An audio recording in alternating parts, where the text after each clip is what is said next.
Praise the Lord. தேன்கூடு என்ற channel மூலமாக உங்களை சந்திப்பதிலே நான் மகிழ்ச்சி அடைகிறேன். தன் வேளையில் என்ற தலைப்பிலே உங்களோடு கூட நான் பேச விரும்புகிறேன். இளமையில் வேர்வை சிந்தாமல் இருந்தால் அவன் முதுமையில் கண்ணீர் சிந்துவான். இது பழமொழி. ஆனால் என் தேவனின் வாய்மொழி சொல்லுகிறது, நீதிமொழிகள் 18:9, தன் வேளையில் அசதியாயிருப்பவன் அழிம்பனுக்கு சகோதரன். இப்படிப்பட்டவர்களால் உயர்வு வராது, பலனும் வராது, நேரமும் பணமும் விரயமாகும், வேறொன்றும் வராது. நாம் அப்படி இருக்கக்கூடாது என்று வேதம் சொல்லுகிறது. நீதிமொழிகள் 22:29 சொல்லுகிறது, தன் வேளையில் ஜாக்கிரதையாய் இருக்கிறவனை நீ கண்டால் அவன் ராஜாக்களுக்கு முன்பாக நிற்பான்.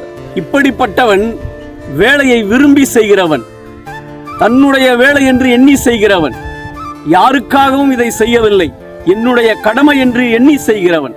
அப்படி நாம் இருக்க வேண்டும் என்று வேதம் சொல்லுகிறது.